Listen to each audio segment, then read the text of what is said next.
So guys, நம்ம இப்போ என்ன பார்க்க போறோம்னா AS-16 which is borrowing cost. So borrowing costல first என்ன இம்பார்ட்டன்ட்னா qualifying asset. So qualifying assetனா என்னன்னு ஃபர்ஸ்ட் தெரிஞ்சுக்கணும். So qualifying assetனா என்ன? Assets that necessarily takes a substantial period of time to get ready for its use or sale. So இதுதான் qualifying asset ஓட definition. So இதுக்கு என்ன சொல்றாங்கன்னா generally it will be it take a period more than 12 months எடுத்துக்கும். And it can be long or short. Duration வந்து லாங்காகவும் இருக்கலாம் ஷார்ட்டாகவும் இருக்கலாம். It can be justified. So இது கேஸுக்கு ஏற்ற மாதிரி மாறிட்டே இருக்கும். அப்புறம் வந்து it can be both fixed and current asset. இதெல்லாம் நம்ம எப்படின்னு பார்ப்போம். நெக்ஸ்ட் வந்துட்டு அது வந்துட்டு it should be made or purchase. அதே சமயம் it can be either used or sold. So qualifying அசெட்டை எய்தர் நம்ம மேக் பண்ணலாம், அதாவது நம்மளே காசு ஸ்பெண்ட் பண்ணி அந்த அசெட்டை கிரியேட் பண்ணலாம், ஆர் எல்ஸ் வேற இடத்துலேருந்து வாங்கலாம். Okay, made or purchase. அதே மாதிரி இது ரெண்டு பண்ணதை you can either use it நம்ம பிஸ்னஸ்க்காக, இல்லைன்னா நம்ம செல் பண்ணி காசும் ஆக்கலாம். ஸோ இதுதான். இப்போ இதுக்கு எக்ஸாம்பிள் பார்த்தோம்னா first purchase of readymade machinery. இது வந்துட்டு குவாலிஃபைங் அசெட்டா இல்லையா அப்படின்னு கேட்டோம்னா, ரெடிமேட் மிஷினரினா ஆல்ரெடி ரெடியாக இருக்குது. ஸோ அதை நம்ம கிரியேட் பண்ண வேணாம், பர்ச்சேஸ் பண்ணால் போதும். இதை இப்போ மேக்ஸிமம் என்ன ஆகும், இந்த மிஷினை இன்ஸ்டால் பண்ண வேணால் டைம் எடுத்துக்கலாம், இன்ஸ்டால் டிரான்ஸ்போர்ட் பண்ணு. ஸோ அதுக்கு நமக்கு மோர் தென் 12 மந்த்ஸ்லாம் ஜென்ரலாக ஆகாது. ஸோ ஒரு வருஷம் மேலே ஆகாது. ஸோ இது குவாலிஃபைங் அசெட்டானா இல்லை. Next construction of ship for 13 months. So இந்த ஷிப்பை நம்ம கன்ஸ்ட்ரக்ட் பண்ணுறோம், அதாவது we are making the ship and it takes more than 12 months 13 months. So இது குவாலிஃபைங் அசெட் ஆனால் எஸ். இதை நம்ம யூஸும் பண்ணலாம் செல்லும் பண்ணலாம், இட் டிபெண்ட்ஸ். ஆனால் இது குவாலிஃபைங் அசெட் ஆனால் yes. Next production of wine for 18 months. இப்போ வைன் நம்ம ப்ரொடியூஸ் பண்ணுறோம் 18 months மேலே ஆகுது. இதுவும் அதே கேஸ் தான், வி ஆர் மேக்கிங் இட் அதே சமயம் 18 monthsக்கு. ஸோ இதுவும் குவாலிஃபைங் அசெட். ஸோ இப்போது ஷிப்புன்றது ஒரு ஃபிக்ஸட் அசெட். நம்ம அதை யூஸ் பண்ணுறோமோ லைக் இது பண்ணுறோமோ இது ஒரு ஃபிக்ஸட் அசெட். ஸோ ஃபிக்ஸட் அசெட்டும் இங்கே வருது. வேற ஒயின் நம்ம பார்த்தோம்னா ஒயின் எதுக்கு லைக் கிரியேட் பண்ணுறோம், செல் பண்ண. ஸோ அது ஒரு ப்ராடக்ட் மாதிரி, அது ஒரு இன்வென்ட்ரி. இன்வென்ட்ரின்றது என்னது, current asset. So it can be both fixed and current asset. So இந்த பாயிண்ட் தான் இங்கே கொடுத்துருக்காங்க.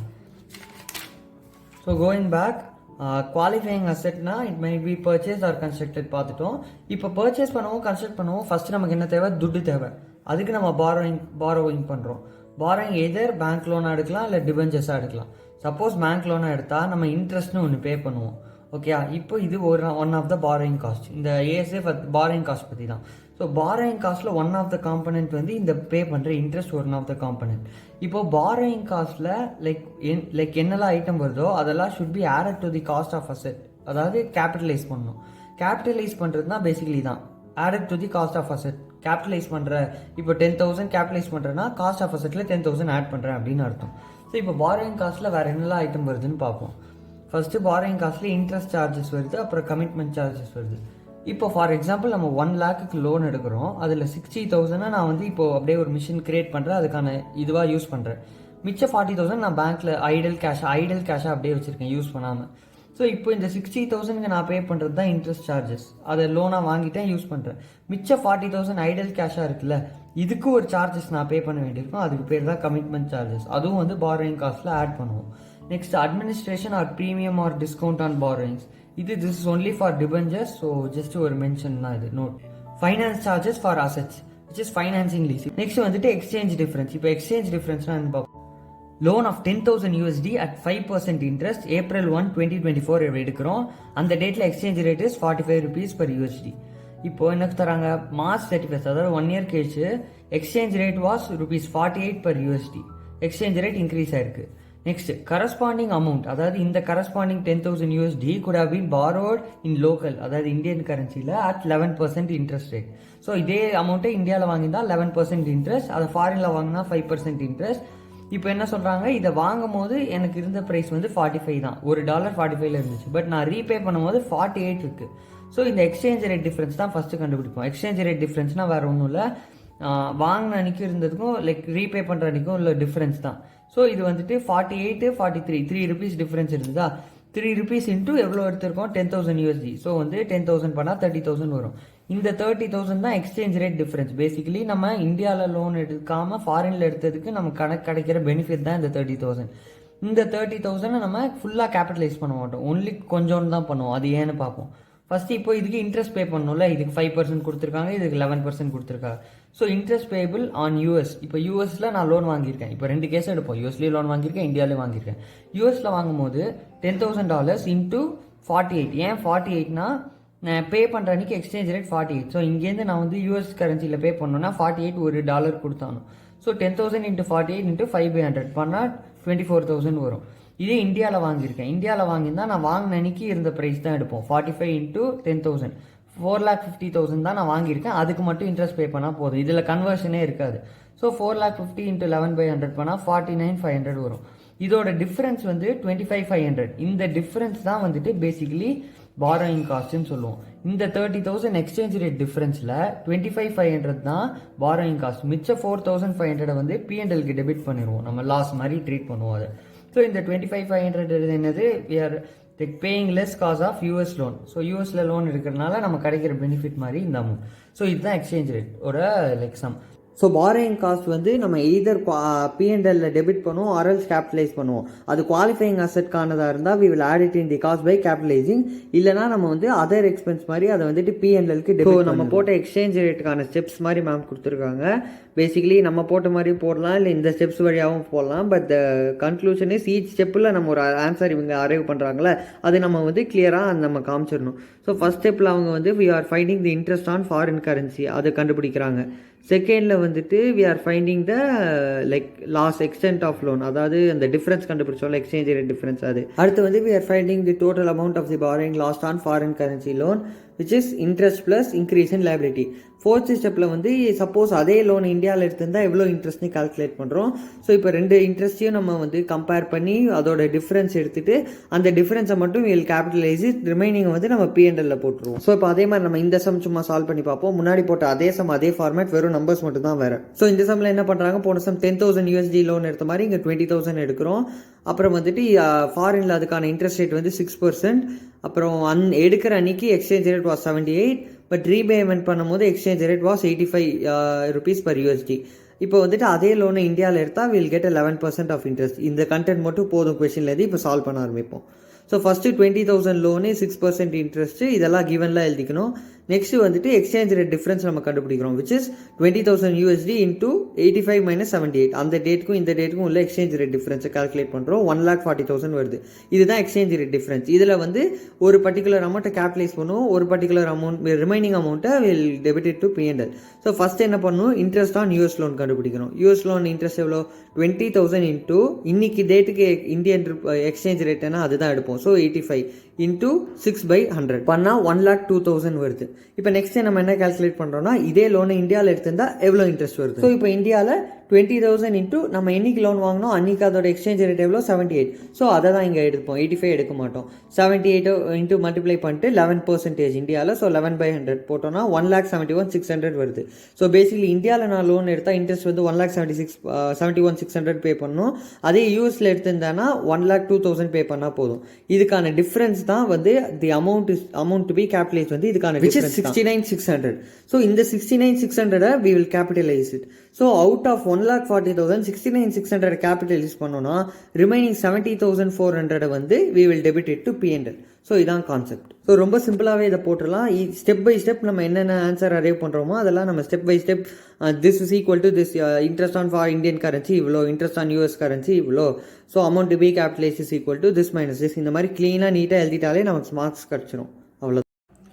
ஸோ ரெண்டு டைப் ஆஃப் பாரோயிங் இருக்குது, ஒன்று ஸ்பெசிஃபிக், ஒன்று ஜென்ரல். ஸோ ஸ்பெசிஃபிக் பாரோயிங்னா specifically for the creation of that asset, அந்த அசெட் கிரியேட் பண்ணுறதுக்காகவே இந்த லோன் எடுத்திருந்தேன், பாரோ பண்ணியிருந்தேன்னா அது ஸ்பெசிஃபிக் பாரோயிங்.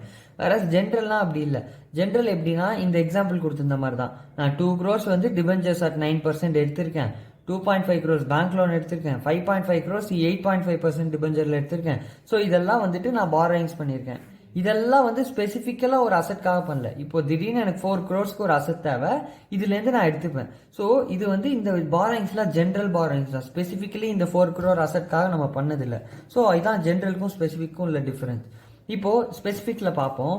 பேங்க் லோன் வந்துட்டு இஸ் ஆஃப் 10 lakhs, அதில் இன்ட்ரெஸ்ட் வந்து 10% கொடுத்துட்டோம். இப்போ இந்த 10% 1 lakh இன்ட்ரெஸ்ட் வந்துட்டு you will capitalize it because it is directly attributable. ஏன்னா இந்த பர்பஸ்க்காக லோன் எடுத்து அந்த லோனில் வர இன்ட்ரெஸ்ட் இந்த பர்பஸ்க்காக தான் சர்வ் ஆகுது. ஸோ அதனால இதை கேபிட்டலைஸ் பண்ணி காஸ்ட் ஆஃப் அசெட்டில் ஆட் பண்ணுவோம். இப்போது வந்துட்டு ஃபார் எக்ஸாம்பிள் இங்கே 1 crore பாரோயிங் அட் 15% எடுத்திருக்கோம். இன்ட்ரெஸ்ட் வந்து 15 lakhs. இப்போ ஓகே, 1 crore 15% 15 lakhs. நவ் இப்போ இதில் என்ன பண்ணுறோன்னா இப்போ எனக்கு 75 lakhs தான் தேவை. மிச்ச 25 lakhs நான் வேற எங்கேயோ இன்வெஸ்ட் பண்ணிடுறேன். ஸோ 1 crore 75 lakhs யூஸ் பண்ணுறேன். 25 lakhs நான் வேற எங்கேயோ இன்வெஸ்ட் பண்ணுறேன். ஐடியலாக விட்டால் நம்ம பார்த்த மாதிரி கமிட்மெண்ட் சார்ஜஸில் வந்துடும், கேட்டகரைஸ் பண்ணுவோம். பட் இங்கே நான் வேற இடத்துல இன்வெஸ்ட் பண்ணுறேன் at 10%. ஸோ இந்த 25 lakhsக்கு 10% போட்டால் 2.5 lakhs இன்கம் வருது. இப்போ நான் இந்த இன்கமை வந்துட்டு சப்ராக்ட் பண்ணலாம் ஃப்ரம் காஸ்ட். ஏன்னா இந்த 1 crore இந்த இன்கமும் இது பண்ணியிருக்கேன். இந்த 1 crore தான் 15 lakhs இன்ட்ரெஸ்ட்டும் நான் காஸ்ட்டாக பே பண்ணுறேன். So this income should be reduce to find the cost of borrowing. So borrowing cost இப்போ எவ்வளோ?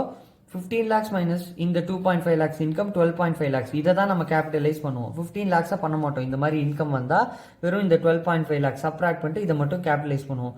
இப்போ டோட்டல் காஸ்ட் என்னதுன்னா 1 crore plus 12.5 lakhs. 1 crore 12 lakhs 50,000. இதுதான் வந்துட்டு டோட்டல் காஸ்ட்டாக வரும். இப்போ இதே ஜென்ரலில் பார்த்தோம்னா நார்மலாக இந்த மாதிரி நம்ம 3 லோன் எடுத்திருக்கோம். இப்போ 4 crores அவங்க ஸ்பெசிஃபிக்கலாக கொடுக்கல. 4 crores வந்து இந்த 8.5 டிபெஞ்சரில் எடுத்தேன்னா 8.5 இன்ட்ரெஸ்ட் நமக்கு தெரிஞ்சிடும். பட் இங்கே அப்படி சொல்லலை அவங்க. ஸோ இதுலேருந்து எந்த மிக்சர்லேருந்து வேணால் எடுப்போம். ஸோ இப்போ ஜென்ரலாக நம்ம என்ன பண்ணுவோம்னா இந்த சரி இந்த 3த்துக்கும் சொல்லிட்டு ஆவரேஜ் மாதிரி போடுவோம். 9%, 10%, அப்புறம் 8.5% by 3 அப்படின்னு போட்டு ஒரு வேல்யூ வரும். அந்த பர்சன்டேஜை நம்ம இந்த 4 crores அப்ளை பண்ணலாமான்னு கேட்டால் அப்படி பண்ண முடியாது. This is simple average, this is not applicable here.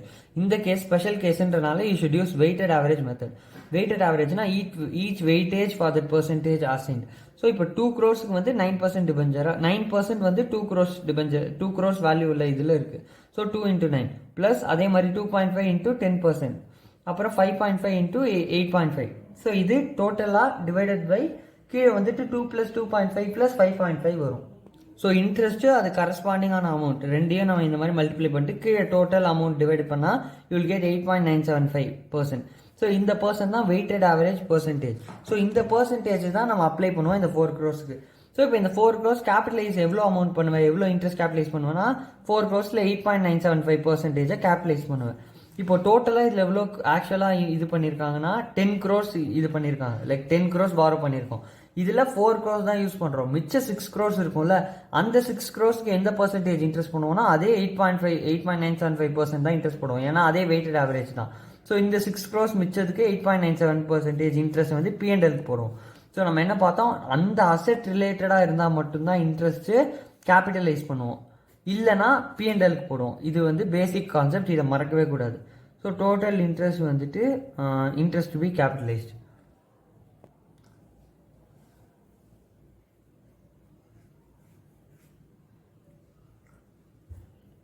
So amount எவ்வளோ P&Lக்கு போகும்னு பார்த்தோம்னா டோட்டல் இன்ட்ரெஸ்ட் விச் இஸ் அந்த 10 crores-க்கு 8.95 minus interest to be capitalise. இந்த இன்ட்ரெஸ்ட் சப்ராக்ட் பண்ணால் இந்த இன்ட்ரெஸ்ட் கிடச்சிரும். இதை தான் நம்ம P&Lக்கு போடுவோம். ஸோ பேசிக்கலி இதுதான் borrowing cost, specific and general cost. So 3 types of இது இருக்குது. கேபிட்டலைசேஷன் பண்ணுறதுக்கு 3 கேஸ் கொடுத்துருக்காங்க. ஃபஸ்ட்டு கமென்ஸ்மெண்ட் ஆஃப் கேபிட்டலைசேஷன், எப்போ கேபிட்டலைசேஷனை ஸ்டார்ட் பண்ணுவோம் அதுதான் இது. So first expenditure incurred on acquisition, construction or preparation something. So இந்த மாதிரி அக்விசிஷனுக்காகவோ கன்ஸ்ட்ரக்ஷனுக்காக சம் எக்ஸ்பெண்டிச்சர் நம்ம இன்கர் பண்ணுறோன்னா அப்போது அதை கேபிட்டலைஸ் பண்ணுவோம். ஸோ அப்போ தான் கேபிட்டலைசேஷன்ற ப்ராசஸ் ஸ்டார்ட் ஆகும். செகண்ட் திங் பாரோயிங் திங் பற்றி. இப்போ நான் அமௌண்ட் பாரோ பண்ணியிருக்கேன்னா அது ரிலேட்டடான எக்ஸ்பென்ஸ் இல்லை அதில் வர இன்ட்ரெஸ்ட் இதெல்லாம் நம்ம கேபிட்டலைஸ் பண்ணுவோம். இதை ஆல்ரெடி நம்ம பார்த்துருக்கோம். இப்போ இதே நான் நான் பாரோட ஃபண்ட்ஸ்லேருந்து ஒரு மிஷினரி வாங்குறேன், அதாவது நான் லோனே எடுக்கல, ஆல்ரெடி என் கை காசு இருந்தது 10 லட்சம், அதை போட்டு ஒரு மிஷினரி எடுத்திருக்கேன்னா அது ரிலேட்டடான எக்ஸ்பென்சஸை நம்ம கேபிட்டலைஸ் பண்ண மாட்டோம். ஏன்னா அது வந்துட்டு நம்ம பாரோ பண்ணால் தான் அது பாரோயிங் காஸ்ட் கீழே வரும். பாரோயிங் காஸ்ட் கீழே வந்தால் தான் கேபிட்டலைஸ் பண்ணுவோம். ஸோ இது வந்து நான் பாரோட அமௌண்ட்டுன்றனால நம்ம டேரெக்டாக கேபிட்டலைஸ் பண்ண தேவையில்லை. Next activities necessary to prepare the asset for its use or sale in the process. So வெறும் இந்த மாதிரி லைக் அமௌண்ட் பாரோ பண்ணுறது இல்லை, ப்ராசஸ் ஸ்டார்ட் ஆகி அக்விசிஷனுக்கு வர சார்ஜஸ் அப்படின்னு மட்டும் இல்லை. இப்போது activities necessary to prepare the asset வந்து ஸ்டார்ட் ஆனால் கூட நம்ம அதை கேபிட்டலைஸ் பண்ணுவோம். For example floor planning. இப்போ நான் ஒரு மால் கட்டுறேன், அதுக்கான ஃப்ளோர் பிளானிங் பண்ணுறேன்னா ஃப்ளோர் பிளானிங் இருந்தால் தான் நம்ம நெக்ஸ்ட் ஸ்டெப் போய் அதை வந்துட்டு டைல்ஸ் வாங்கி போடுறது இது மாதிரி திங்ஸ்லாம் பண்ண முடியும். So first floor planning is important for making the asset for its use or sale. So இதுக்காகதுக்கு ஃப்ளோர் பிளானிங் இம்பார்ட்டன்ட்னால these are activities necessary to prepare the asset. So இது வரும்போதே you will start commencement of capitalization. Next வந்து suspension of capitalization பார்ப்போம்.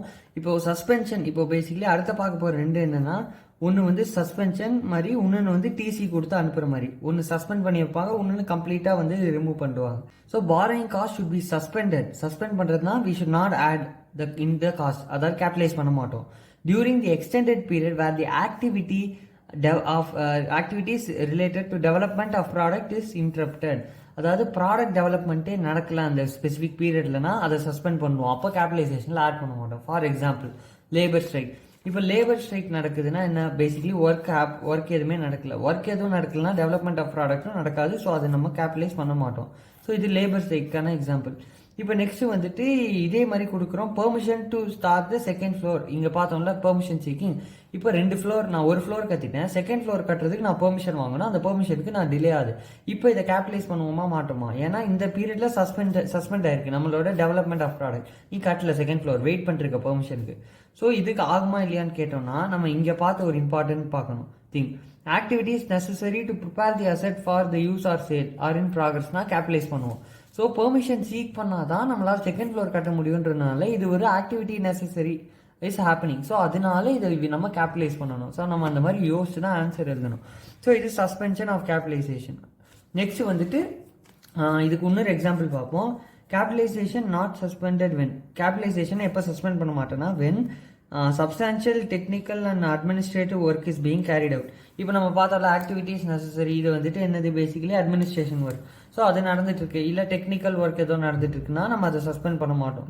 Capitalise பண்ணுவோம். Capitalise பண்ணாமல் விட மாட்டோம் சஸ்பெண்ட் ஆயிருக்குன்னு சொல்லிட்டு.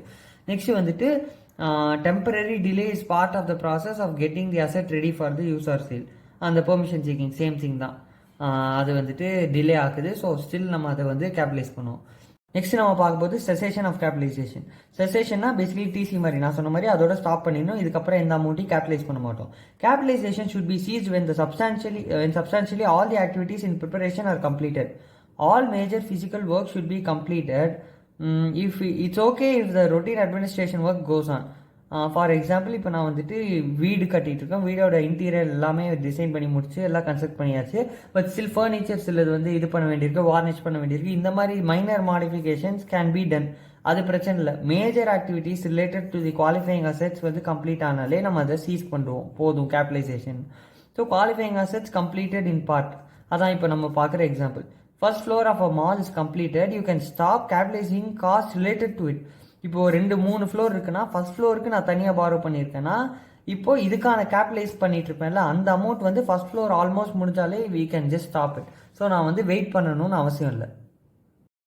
ஸோ இப்போ நம்ம எக்ஸாம்பிள் சம்ஸ் பார்க்க ஆரம்பிப்போம். First sum, small limited begin the construction of building on 1st April 2023 which is expected to cost 25 lakhs.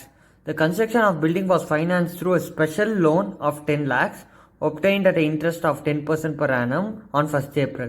So இது வந்து என்ன கொடுத்துருக்காங்க, ஸ்பெஷல் லோன் ஆஃப் 10 lakhs இந்த பில்டிங்கான. ஸோ அப்போ அது ஸ்பெசிஃபிக் பாரோயிங்காக மாறிடும். Next, further expenditure on the building was finance through other specific finance arrangement of the company. நான் ஸ்பெசிஃபிக் ஃபைனான்ஸ்னா ஜென்ரல் ஃபைனான்ஸ். 10 lakh வந்து ஸ்பெசிஃபிக். இப்போ அவங்க கீழே கொடுத்துருக்கிறது வந்து it is a general borrowing. Details of the non-specific finance arrangement are under. First வந்து 30 lakhs 12% இன்ட்ரெஸ்ட்ல, 20 lakhs 15% இன்ட்ரெஸ்ட்ல. இப்போ 25 lakhs தான் நம்மளோட ஆக்சுவல் காஸ்ட். அதில் 10 lakhs வந்து ஸ்பெசிஃபிக்கால ரீபே பண்ணுறோம். மிச்சம் வந்து 15 lakhs தான் இருக்கும். அந்த 15 lakhs வந்து இந்த 2 அமௌண்ட்லேருந்தும் நம்ம எடுத்துக்க போகிறோம். ஸோ நம்ம எடுத்த ஸ்பெசிஃபிக் லோனுக்கான இன்ட்ரெஸ்ட் பர்சன்டேஜ் 10ன்னு கொடுத்துட்டாங்க. இதுக்கு வந்து நம்ம எப்படி கால்குலேட் பண்ணுவோம், முன்னாடி பார்த்த மாதிரி வெயிட்டட் ஆவரேஜ் வச்சு கால்குலேட் பண்ணுவோம்.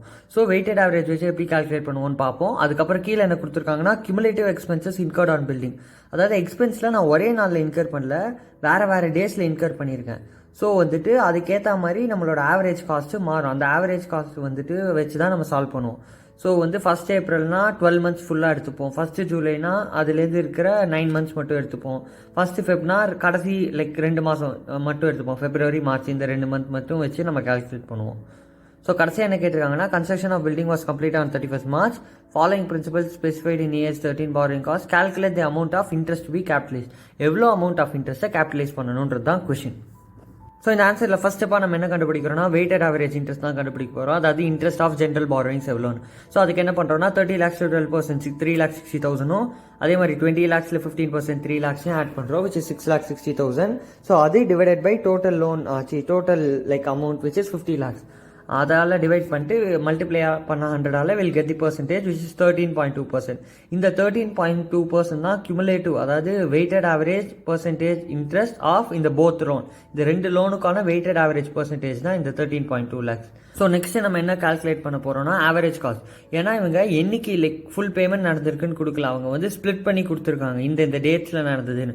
ஸோ அதோட நம்ம ஆவரேஜ் காஸ்ட் எடுக்க போகிறோம். ஸோ அவங்க கொடுத்தது வந்து கியூமுலேட்டிவாக இருந்தது கொஷினில். ஸோ அதனால நம்ம அதை ஸ்பிளிட் பண்ணி எடுத்துக்கிறோம். ஏன்னா பார்த்தாலே தெரியுது 5, அடுத்தது 13, அடுத்தது 20, அப்புறம் 25. ஸோ கியூமுலேட்டிவாக இருக்குது எக்ஸ்பென்சஸ். ஸோ அதை நம்ம ஸ்பிளிட் பண்ணிக்கிறோம். ஃபர்ஸ்ட் 5 lakhs, அதுக்கப்புறம் 8 lakhs, அப்புறம் 7 lakhs, அப்புறம் 5 lakhs. இதான் அமௌண்ட். ஸோ இதுக்கான பீரியட் வந்து 1st April லைக் பேமெண்ட் பண்ணனால எக்ஸ்பெண்டிச்சர் இன்கம் பண்ணனால 12 months, அடுத்தது ஜூலைன்றனால 9, அப்புறம் November 1ன்றனால 5 months remaining, 1st Febன்றனால 2 months remaining. So இதோட நம்ம அமௌண்ட்டை மல்டிப்ளை பண்ணால் will get the average cost. So அதோட டோட்டல் வந்து 14,70,000. ஆவரேஜ் காஸ்ட் இப்போ கண்டுபிடிச்சிட்டோம். Specific borrowing at 10% interest rate for the amount 10 lakhs is eligible for capitalization for the full year. ஏன்னா specific borrowing treat பண்றதுனால full year நம்ம capitalise பண்ணுவோம் full amount, interest அமௌண்ட்டையும். General borrowings to the extent spent on the average basis can only be considered for identifying as borrowing cost. So வந்து எவ்வளோ நம்ம ஆக்சுவலாக spend பண்ணியிருக்கோன்றது பார்க்கணும். இப்போ நம்ம வந்து பாரிங் காஸ்ட் வந்து நம்ம முன்னாடி பார்த்த மாதிரி 10 lakhs, ஒரு ரிமைனிங் 15 lakhs பாரிங் காஸ்ட் அப்படி எடுக்க மாட்டோம். ஏன்னா இங்கே ஆவரேஜ் காஸ்ட் அவங்க கொடுத்துருக்காங்க. ஸோ அதை வச்சு தான் நம்ம கம்பேர் பண்ணுவோம். ஸோ இப்போ எவ்வளோ அமௌண்ட் கேபிட்டலைஸ் பண்ணுவோம்னு பார்த்தோம்னா இனிஷியலாக 10% on 10 lakhs which is 1 lakh on specific boring, அதை கண்டிப்பாக கேபிட்டலைஸ் பண்ணுவோம். அதுக்கப்புறம் ஜென்ரல் பாரோயிங்ஸில் நமக்கு ஆக்சுவல் டோட்டல் ஆவரேஜ் காஸ்ட் எவ்வளோ வந்தது 14,75,000.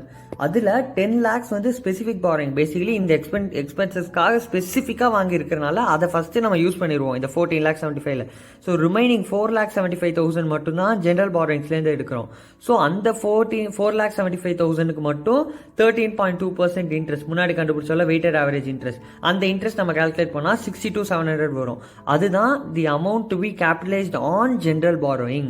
So வந்து specific borrowing 1 lakh, general borrowing 62,700, add பண்ணா 1,62,700. இதான் total. So when the asset is ready, it is recognized that cost incurred which is 25 lakhs plus the borrowing cost capitalized எவ்வளோ 1,62,700, add பண்ணா 26,62,700. So the total value of the asset to be recognized is 26,62,700. So இப்போ நம்ம அடுத்த some பார்ப்போம். fourth sum. U Limited borrowed an amount of 150 crores on 1/4/23 for the construction of boiler plant at 11% per annum. The plant is expected to be completed in 4 years. Since the weighted average cost of capital is 13% per annum, the accountant of Rainbow Limited capitalized 19.5 crores for the accounting period ending 31/3/24. Due to the surplus funds of 150 crores, so basically என்ன சொல்ல வரோம்னா 150 crores அதிகமாக இருந்தனால, அதாவது ரிக்வயர்டோட அதிகமாக இருந்தனால income of 3.5 crores was earned and credited to P&L account. So நம்ம specific பாரோயிங்கில் பார்த்தோம்ல, எக்ஸ்ட்ராவாக அமௌண்ட் இருக்கும்போது சில டைம் நான் அது தேவையில்லைன்ற போது அதை வேற இடத்துல இன்வெஸ்ட் பண்ணி அதுலேருந்து வரும் இன்கம். ஸோ அந்த இன்கம் என்ன பண்ணுவேன், நான் வந்து கேபிட்டலைஸ் பண்ண வேண்டிய வேல்யூலேருந்து ரெடியூஸ் பண்ணுவேன், அதாவது காஸ்ட்லேருந்து ரெடியூஸ் பண்ணி அந்த அமௌண்ட்டு தான் நான் கேபிட்டலைஸ் பண்ணுவேன். So comment on the above treatment of the account with reference to the relevant accounting standard. So first இதில் என்ன பண்ணுறோன்னா லைக் கண்டுபிடிக்கிறோம் whether it is specific borrowing or general borrowing. ஏன்னா அவங்க ஸ்பெசிஃபிக் பாரோயிங்கான பர்சன்ட் 11 கொடுத்துருக்காங்க, weighted average cost of capital 13 கொடுத்துருக்காங்க. So இதில் keyword என்னன்னா ஃபர்ஸ்ட் அவங்க கொடுத்துருக்காங்க borrowed amount of 150 for construction of boiler plant. So ஸ்பெசிஃபிக்காக பாய்லர் பிளான்ட் கன்ஸ்ட்ரக்ட் பண்ணுறதுக்காக இந்த 150 crores வாங்கியிருக்கோம். ஸோ அதை ஸ்பெசிஃபிக் தான் எடுக்கணும். இந்த 13% irrelevant, ஜஸ்ட் கன்ஃபியூஸ் பண்ண கொடுத்துருக்காங்க. நெக்ஸ்ட் என்ன கொடுத்துருக்காங்க, இப்போ 150 தான் நம்ம எடுக்கிறோம் அமௌண்ட்னா நம்ம எவ்வளோ ஆக்சுவல் இன்ட்ரெஸ்ட் எவ்வளோ 150ல் 11% போட்டோம்னா 16.5 crores வரும். ஸோ 16.5 crores தான் இப்போ கேபிட்டலைஸ் பண்ணணும். பட் இன்னொரு விஷயம் என்ன பண்ணியிருக்கோம், இதுலேருந்து இன்கம் ஏர்ன் பண்ணியிருக்கோம். அது எவ்வளோனா 3.5 crores இன்கம் ஏர்ன் பண்ணியிருக்கோம். ஸோ அந்த இன்கம்மை நம்ம வந்து எவ்வளோ அமௌண்ட் 16.5 crores ரெடியூஸ் பண்ணிட்டு அதுலேருந்து தான் கேபிட்டலைஸ் பண்ணுவோம். பேசிக் 16.5 வந்து காஸ்ட்டு, இது வந்துட்டு பேசிக்கலி இன்கம் மாதிரி. ஸோ எக்ஸ்பெண்டிச்சர் இன்கம் ரெண்டையும் மைனஸ் பண்ணிட்டு நம்ம அந்த டிஃப்ரென்ஸை தான் கேபிட்டலைஸ் பண்ணுவோம். ஸோ 16.5 crores 3.5 crores சப்ராக்ட் பண்ணால் 13 crores வரும். 13 crores தான் நம்ம கேபிட்டலைஸ் பண்ணுவோம். ஸோ ஃபர்ஸ்ட் இந்த 19.5 crores கேபிட்டலைஸ் பண்ணது தப்பு, ஃபர்ஸ்ட் திங். ஸோ 13 தான் பண்ணுவோம். செகண்ட் என்னது, இந்த income of 3.5 crores was earned and credited to P&L account. So அது second mistake. So 3.5 crores earn பண்ணது பிரச்சனை இல்லை, பட் அதை கிரெடிட் பண்ணது தான் பிரச்சனை P&L அக்கௌண்ட்டுக்கு. அதை நம்ம இன்கமாக அங்கே காட்ட மாட்டோம். ஏன்னா நம்ம இந்த எக்ஸ்பெண்டிச்சர் ஆஃப் 16.5 crores நம்ம அதை சப்ராக்ட் பண்ணுறோம். ஸோ வந்து அங்கேயே அதோட நெட் டிஃப்ரென்ஸ் வந்துடும். ஸோ நம்ம இந்த 3.5 தனியாக நம்ம இன்கமாக காட்ட வேணாம், ஜஸ்ட் பேங்க்கில் ரிசீவ் ஆகும். அதுக்கப்புறம் நம்ம இந்த மாதிரி இந்த காஸ்ட்லேருந்து ரெடியூஸ் பண்ணி காமிச்சிருவோம். ஸோ பேசிக்கலி கமெண்ட்னா இந்த மாதிரி தான் எழுதணும். ஸோ ஃபஸ்ட்டு இந்த 19.5 crores தப்பு. ஏன் தப்பு? 16 crores தான் வரும். இல்லை 16.5 minus 3.5 13 crores தான் ஆக்சுவலாக கேபிட்டலைஸ் பண்ணணும். அப்புறம் இந்த 3.5 ஏன் வந்து நம்ம இன்கம்மாக P&L காட்டக்கூடாது? இந்த 2 திங்ஸை சொன்னாலே போதும். ஸோ காய்ஸ், இந்த ஏஸில் கான்செப்ட்ஸ் இவ்வளோ தான் இருக்குது. இதுக்கப்புறம் வந்து கான்செப்ட்ஸாக பெரிய சம்ஸாக எதுவும் இல்லை. பட் சின்ன சின்ன சம்ஸ் இல்லை சின்ன ஏதாவது லைக் 1 word இந்த மாதிரி எதாவது இருந்தால் நம்ம வந்துட்டு அதை ஷார்ட்ஸ் வழியாக அப்புறமா நோட்டிஃபை பண்ணுறோம். ஸோ இப்போதைக்கு இல்லை.